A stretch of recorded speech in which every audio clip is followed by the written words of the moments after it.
प्रधानमंत्री की रैली से पहले बड़ी साजिश ये जैश की तरफ से रची गई है, ये खुलासा हुआ है और फिदाइन हमले का ये सबसे बड़ा सबूत है। देखिए, सुरक्षा बलों पर फिदाइन हमले की ये साजिश थी। एक गाड़ी में आईईडी लगाकर हमले की योजना बनाई गई। जैश से जुड़े अबीर डार को हमले का जिम्मा सौंपा गया। एजेंसियों ने हमले का अलर्ट जारी कर दिया गया है। आतंकी संगठन जैश ए मोहम्मद का सीधा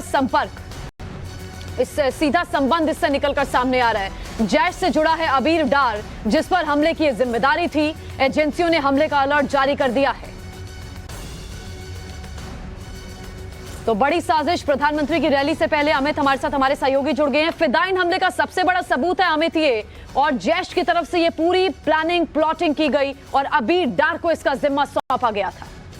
जी देखिए, बहुत बड़ी साजिश है। प्रधानमंत्री 24 को जम्मू जा रहे हैं, जम्मू संभाग में रहेंगे, सांबा में उनको कार्यक्रम करना है। बोरिस जॉनसन जो कि इंग्लैंड के प्रधानमंत्री हैं, वो भारत में है और ऐसे टाइम पे लगातार अगर आप देखिए तो पिछले कुछ दिनों से आईएसआई की तरफ से लगातार कोशिश हो रही है कि कैसे जम्मू कश्मीर के इलाके में कुछ न कुछ बड़ा काम किया जाए, बड़े हमले किए जाए, ताकि एक संदेश जाए कि जो डेवलपमेंट वर्क चल रहा है वो उसको रोक देना पड़े।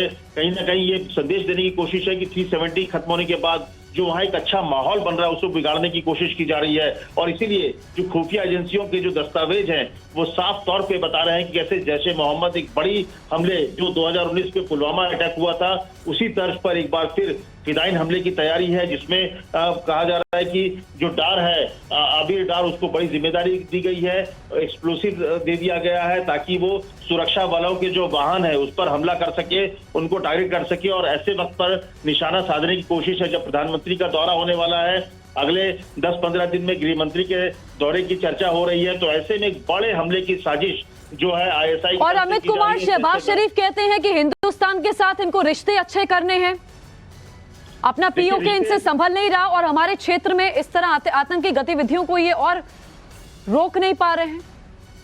जी हाँ, ये हमेशा दो तरफा बात करने की आदत पाकिस्तान की। एक तरफ वो भारत से अच्छे संबंधों की बात करेंगे, लेकिन उसी वक्त पे उनकी सेना, उनकी आईएसआई जो है वो भारत में आतंकी हमले की साजिश रचती है। और ये हमेशा से डबल स्टैंडर्ड पाकिस्तान से रहा है और यही वजह है कि पाकिस्तान और भारत के रिश्ते नहीं सुधरते, क्योंकि भारत ने जब भी ये कहा कि पाकिस्तान की जमीन का इस्तेमाल आतंकवाद के लिए नहीं होना चाहिए, लेकिन दूसरी तरफ लगातार ये देखा गया है, चाहे पुलवामा अटैक हो या इससे पहले भी हमले हुए हैं। उरी में हमला करने वाला पाकिस्तान से आता था, पाकिस्तान में ट्रेनिंग लिया हुआ था, तो साफ संकेत मिला। और इस बार भी जैश ए मोहम्मद एक बड़े हमले की साजिश रच रहा है, जिसकी का सूत्रधार जो है वो आईएसआई है। तो बिल्कुल अमित, तो प्रधानमंत्री की रैली जहां होनी थी उससे सिर्फ 20 किलोमीटर की दूरी बताई जाती है सुंजवा, जहां पर ये बड़ा एनकाउंटर हुआ। और उसी जगह से मेरे सहयोगी प्रदीप दत्ता मेरे साथ है। प्रदीप, ओवर टू यू, क्या अपडेट है और क्या तस्वीर है अभी आपके आसपास? देखिए, मैं इस समय जलालाबाद इलाके में हूँ, जो सुंजवा में। आपने बिल्कुल सही कहा, यहाँ से पल्ली पंचायत सिर्फ 20 किलोमीटर की दूरी पर है। ये वो गाड़ी है जो सुबह यहाँ पे, जिस पे एक ग्रेनेड दागा गया था, जिस पर फायरिंग की गई थी, 2 पुलिसकर्मी इंजर्ड हुए थे, उनको इमीडिएटली हॉस्पिटल लिया गया था। आप देख सकते हैं ग्रेनेड की वजह से, देखिए इस गाड़ी की हालत क्या हुई है।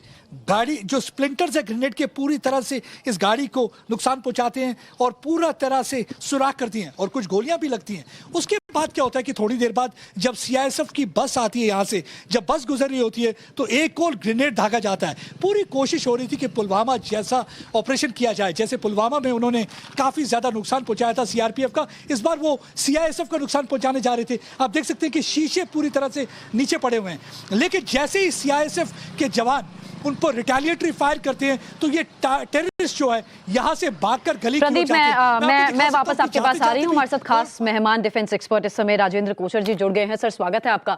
सर, प्रधानमंत्री की रैली होनी थी और ठीक 20 किलोमीटर दूरी पर इतने बड़े आतंकी साजिश को अंजाम देने की कोशिश में थे आतंकी, और जैश से सीधा संबंध सामने आ रहा है। आप कैसे देख रहे हैं इसे?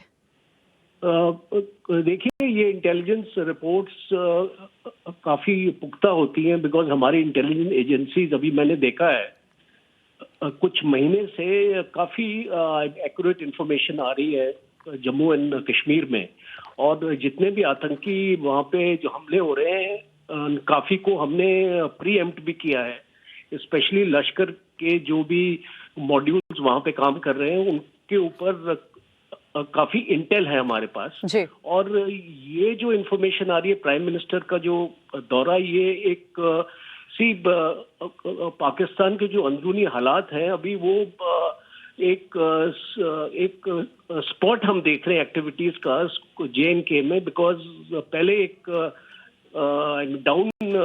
डाउन हिल पे जा रहा था, पर ये एक महीने से कुछ इनकी एक्टिविटीज बढ़ रही हैं और ये चाहते नहीं है कि जम्मू एंड कश्मीर में नॉर्मलाइजेशन आए। और जिस प्रकार की डेवलपमेंट हो रही है उस स्टेट में, जिस प्रकार के इन्वेस्टमेंट्स हो रही हैं, बाहर के लोग आ रहे हैं, उसको वहां पे जॉब एम्प्लॉयमेंट्स हो रही हैं, लोगों को उनकी डेवलपमेंट स्कीम्स अनाउंस हो रही हैं, तो उससे पाकिस्तान बौखलाया हुआ है। और स्पेशली ये जितने भी आपकी जो टेररिस्ट एजेंसीज हैं, आप जैश ए मोहम्मद से लेके लश्कर तौयबा और एक अभी इसको नई आउटफिट का भी नाम आ रहा है सामने, तो ये सारी ISI की ट्रेनिंग के इशारे पर चल रही हैं। बहुत बहुत शुक्रिया मेजर जनरल राजन कोचर जी हमारे साथ जुड़ने के, retired major general Rajan ji हमारे साथ थे। बहुत शुक्रिया हमारे साथ जुड़ने के।